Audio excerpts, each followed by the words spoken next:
Have loved you with an everlasting love.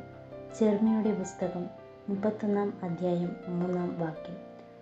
ഒരു പുസ്തകം ഒരു ബൈബിൾ വാക്യം കൊണ്ട് എത്ര മനോഹരമായി അവസാനിപ്പിക്കാം എന്ന് മലയാളികൾക്ക് പരിചയപ്പെടുത്തി കൊടുത്തത് എൻ മോഹനൻ്റെ ഒരിക്കൽ എന്ന പുസ്തകമാണ്.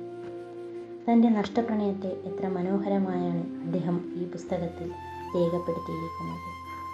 അകലെയേക്കാൾ അകലെയാകുന്ന നീ, അരികിലേക്കാൾ അരികിലാണ് അത്ഭുതം എന്ന ജി ശങ്കരക്കുറുപ്പിൻ്റെ വരികളിലായി പ്രണയത്തിലേർപ്പെട്ട രണ്ടുപേർ കാലങ്ങൾക്ക് ശേഷം പിരിഞ്ഞുപോയി വീണ്ടും കാലം അവരെ ഒരു ആശുപത്രി കിടക്കയിൽ കണ്ടുമുട്ടിക്കുന്നു.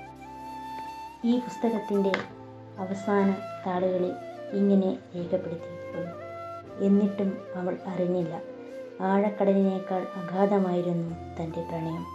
ഏറ്റവും വലിയ മോഹത്തേക്കാൾ വലിയതായിരുന്നു എൻ്റെ ഇഷ്ടം. എന്നിട്ടും അവൾ അറിഞ്ഞില്ലല്ലോ. ഇപ്പോൾ ഈ വൈകിയ വേളയിൽ പ്രപഞ്ചാന്ത്യത്തിൽ കൂരിച്ചൊരിയുന്ന ഈ പേമാരി എൻ്റെ കണ്ണുനീരാകുന്നു എന്ന സത്യം മാത്രം അവൾ അറിയുന്നുവത്രേ. എന്നെ സ്നേഹം പഠിപ്പിച്ച, സ്നേഹം കൊണ്ട് പരിചരിച്ച പണ്ടത്തെ പെൺകുട്ടി, നിനക്കെന്നും നല്ലത് വരട്ടെ.